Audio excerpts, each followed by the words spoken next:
Hello, अस्सलाम वालेकुम जी। वालेकुम सलाम। क्या हाल है जनाब, ठीक है आप? बिल्कुल ठीक हूँ। कौन सा आप बोल रहे हैं, कहाँ से? जी अहमद रजा इटली से। अहमद रजा साहब इटली से। जी हुक्म फरमाएं, क्या पूछना चाह रहे हैं? जी वैसे ही फोन किया था सर साहब, आपको कल परसों में किया था तो आप जा रहे थे वजीराबाद तो आप हाँ, वो मैं एक शादी पे जा रहा था। मेरे एक बड़ा प्यार करने वाले हैं वहाँ, फैन है बड़े। उन्होंने ऐसा एक डायलॉग बोला था तो मुझे जाना पड़ा। उन्होंने कहा, डॉक्टर साहब अगर आप हमारे घर आ जाएं तो ये हम समझेंगे कि जैसे अयूब अंसारी के घर में डाची बैठ आ गई थी। तो वो उनकी बात ही ऐसी ज़बरदस्त थी कि मैंने सब काम छोड़ के मैं गया हूँ। तो मैं उनकी बेटी की शादी थी, फिर मैं उसमें शामिल हुआ हूँ। मास्टर अशरफ साहब ही हैं मेरे हम नाम है, मास्टर अशरफ हैं। वहाँ वज़ीराबाद के करीब ही उनका गांव है, ठीक तो वहाँ गया। और अच्छी सेहत का सुना जनाब, ठीक है? अल्हम्दुलिल्लाह अल्हम्दुलिल्लाह। आप सुनाएं, आप ठीक हैं? इटली कैसा मौसम है? अभी ठीक है मौसम, आज तो बारिश लगी हुई है।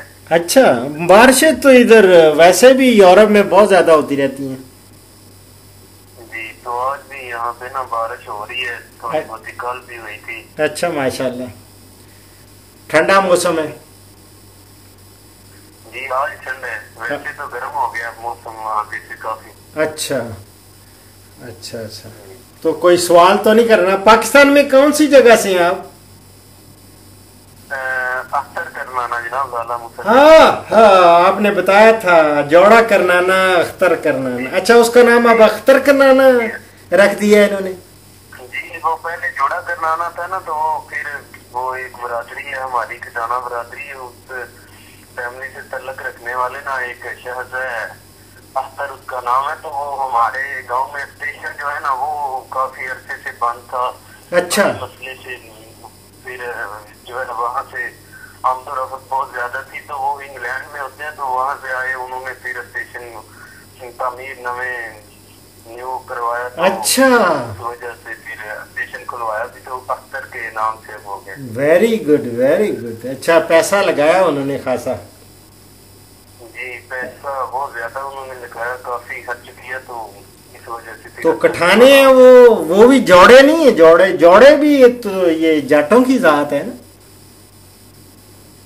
जी जोड़े भी ज्यादा गुजर जो है, गुजरा जो है साडी बरादरी दे ने वही खटाने ने। अच्छा, कसाने ने। कसाने जो होते हैं वो सारे गुज्जर होते हैं ना?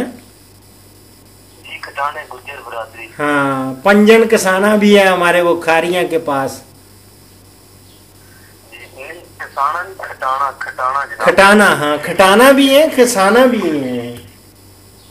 जी हाँ जी, माशाल्लाह। पंजन खसाना भी ये हाँ, सारे जानते हैं। माशाल्लाह माशाल्लाह। तो कोई सवाल तो नहीं है आपका? कोई पूछना तो नहीं? नहीं वैसे कोई खास सवाल तो नहीं जनाब, वैसे मैं पूछना चाहता था कि पाकिस्तान में इस वक्त अगर कोई चाहे बंदा तो नॉर्मल से 10-15 लाख से कौन सा कारोबार शुरू हो सकता है जो अच्छा मुनाफा हो? 10-15 लाख से तो मेरा ख्याल है आपकी पसंद का कारोबार हो सकता है। अच्छा जी ठीक है, वो है ठीक। ये फीड लॉट फैटनिंग का। फीड लॉट फैटनिंग, ये कटड़े बछड़े फरबा करके जानवरों को ये गोश्त का ये हो सकता है। छोटे छोटे ले लिए जाए ना, सस्ते सस्ते।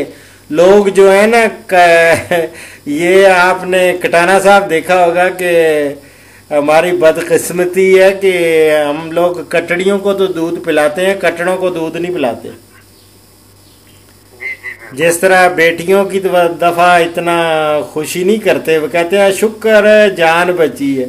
तो बेटों की दफा तो ढोल ढमक्का और मिठाइयाँ और पता नहीं क्या क्या तकसीम होता है। बिल्कुल ये चीज हमारे बहुत है। बहुत है, तो ये उलट है ना। तो ये है कि कटड़ियों को नहीं करते, फिर कटड़े जो हैं बेचारे वो लागर से रह जाते हैं, फिर उनको वो औने पौने बेच देते हैं। तो बेहतर है ये वो औने पौने वाले ज़्यादा से ज़्यादा ले लिए जाएं और उनकी डीवर्मिंग करके, और उनको अगर खुराक अच्छी देंगे तो वो मोटे ताज़े हो जाते हैं और वो आप बेचें, ये कारोबार अच्छा है। इसी तरह बछड़े लेके वो अच्छा है, कुर्बानी के लिए बकरे लेके वो अच्छा है। 10-15 लाख से तो यही होगा। अगर कोई कहे कि जी मैं दूध का डेयरी फार्म, वो तो बड़ा मुश्किल है, क्योंकि एक एक भैंस आजकल पता ही है आपको कितने कितने कीमत की मिल रही है। जी, काफी बहुत महंगी है। दूध वाली तो और ज्यादा महंगी, बहुत महंगी और महंगी। और जो गाय हैं और ख़ास तौर पे जर्सी जो बाहर से इंपोर्टेड है, जर्सी हो गई, फ्रीजियन हो गई, वो बहुत ही महंगी हैं। और उनके क्रॉसेस में हमेशा कहता हूँ वो रखें, ये साहिवाल के साथ, वो भी बहुत महंगी हैं आजकल, लाखों में है आजकल। जी, दूध देने वाला आज जानवर ही, आजकल तो बकरियां 50-50 हजार की हैं। तो वही ना, 50-50 हजार की जब बकरियां हो जाए तो भैंसों ने तो फिर कहना है ना कि मेरे हम पे हाथ ना रखे। तो बेहतर है गोश्त वाला किया जाए कारोबार, ये किया जा सकता है। फिर या ये है कि ब्रायलर फार्मिंग वो कर सकते हैं, जल्दी आपको क्विक रिटर्न मिले, जिससे ब्रायलर भी अच्छी है, वो भी अच्छा है। ये मुर्गी, क्योंकि हम लोग गोश्तखोर कौम है और वैसे भी गोश्त बहुत खाया जाता है और आए दिन शादियां होती हैं, शादियों में भी गोश्त ही चलता है, तो वो कर सकते हैं आप। और ये अगर और भी करना हो, ज़्यादा पैसे कमाने हैं, और लेकिन आपको मैं इंटरेस्ट देख के बात कर रहा हूँ ना, गुज्जर जितने भी मेरे गुज्जर बरादरान हैं, भाई हैं, और वो सारे ज़्यादातर जानवरों की तरफ ज़्यादा उनकी रग़बत होती है। अगर जो अराई हैं वो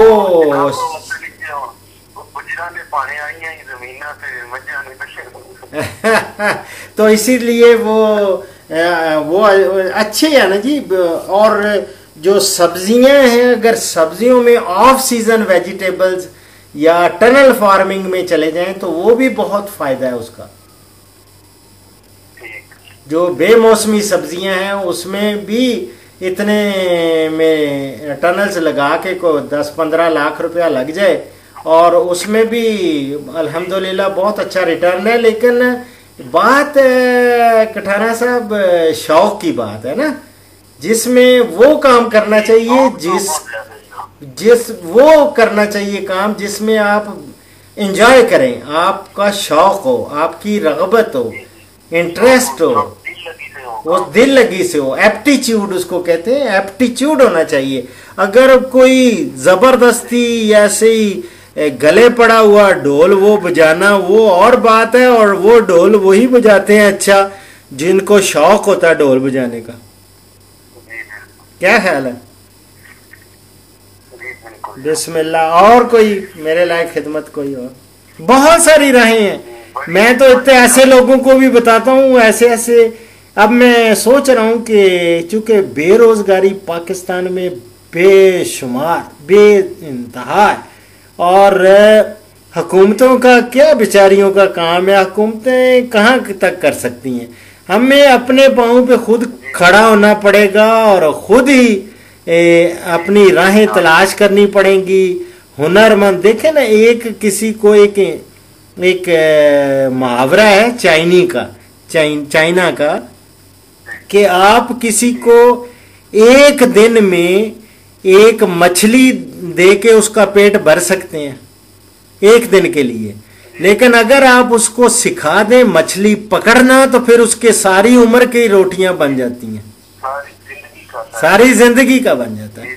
तो ये है कि अगर हुनर बन जाए इंसान का और ज़बरदस्त चीज़ें हो जाती हैं। मैं तो अपने बच्चों को भी कहता हूँ कि खुदा के लिए हुनर और इल्म, मैं तो हम चूँकि पता है आपको मैं भी एक जाट बरादरी का हूँ और आम से ज़मींदार घराने से मेरा ताल्लुक़ है, और हमारी ज़मीनें भी आपको पता ही है कितना सोना उगल रही हैं, और हम लोगों ने पढ़ा है, मेहनत की है। और मैं हमेशा बच्चों को भी कहता हूँ कि बाबा जो जागीरदार का बेटा है, वो लैंडलॉर्ड का वो बेटा पैदा होते ही लैंडलॉर्ड है, या एक बिजनेसमैन का बेटा है वो पैदा होते ही बिजनेसमैन है, और आप लोग पीएचडी के बेटा जो है वो अनपढ़ है, जब वो पढ़ेगा तो पीएचडी वो होगा ना। ठीक है या नहीं? तो अल्हम्दुलिल्लाह फिर वो पढ़ते हैं बच्चे। इस तरह है, एप्टीट्यूड देख लें आप अपना, जिसमें आपका दिल लगता है। मैं कटाना साहब हाजिर हूँ, मैं आपको राहें बेशुमार बताऊंगा। जी अल्हम्दुलिल्लाह, बहुत मेहरबानी जनाब। तो वैसे ये बागात जो है, आम का बाग हमारे इलाके में चलता है या नहीं? आम का नहीं इतना चलता हमारे यहाँ, बहुत अच्छा। आजकल बड़ा इन चीज जो है वो है अंगूर का बाग लगाएं आप, सिट्रस का बाग लगाएं। ये मीठे नहीं होते, मीठा, जो मीठे जो होते हैं जिसको कहते हैं, एक होते हैं ना मीठे जो चूसते हैं तो बड़ा जबरदस्त, वो मैं कहता हूँ कुनीन टाइप उसमें है, कड़वे भी थोड़ी देर के लिए लगेगा आपको। पहले मीठे जो होते हैं हैं जी, वो अगर आप वो लगाएं, वो बड़ा जबरदस्त हमारे यहाँ लग सकता है। इसी तरह सिट्रस के बागात हैं, वो लगा ले। सिट्रस आजकल सीडलेस ऑरेंज जो है वो भी लगा सकते हैं, और सीडलेस नींबू के आप लगा सकते हैं। पैसे बड़े बागात इन चीजों के बड़े अच्छे लग सकते हैं। और एक और में बाग अगर है तो बड़ा आपको अजीब सा लगेगा, ये बेरियों का बाग है। बेर लगाएं और वहां पे अगर शहद की मक्खियां भी रखें और डबल आप फायदे लें ना। ठीक जी बिल्कुल ठीक है, बिस्मिल्लाह। और कोई हुक्म? दुआओं में याद रखें, ठीक है। बहुत ज्यादा मेहरबानी, इंशाअल्लाह ताला अल्लाह खैर करेगा। प्रोग्राम आपको अच्छे लगते हैं माशाल्लाह? जी बड़ी मैं आपके प्रोग्राम देख के ना जी, तो ये वो कहते हैं ना कि अता डॉक्टर हो गए। चलो ठीक है, बस दुआवा जी याद रखिया जी, ठीक है। और सारे इटली वाले सलाम मेरी तरफ, सब जितने सुनने वाले हैं, देखने वाले प्रोग्राम, सबको की खिदमत में मेरा सलाम और दुआओं के लिए अर्ज है, ठीक है। अल्लाह हाफिज, अल्लाह हाफिज, अल्लाह हाफिज, अल्लाह हाफिज जी। और इस प्रोग्राम का इख्तिताम एक हदीस मुबारक से कर रहा हूँ जो मैंने तिरमिजी से ली है। हजरत उमर रज़ियल्लाहु ताला अन्हु बयान करते हैं कि मैंने हमारे प्यारे नबी सल्लल्लाहु अलैहि वसल्लम को फरमाते सुना, अगर तुम अल्लाह पर इस तरह तवक्कल करो जैसा कि उस पर तवक्कल करने का हक है, तो वो तुम्हें इस तरह रोजी दे जैसे वो परिंदों को रोजी देता है। वो सुबह भूखे निकलते हैं और शाम को शिकम सेर होकर लौटते हैं। इसी के साथ डॉक्टर अशरफ साहबजादा को इजाज़त दें। फीमल्लाह।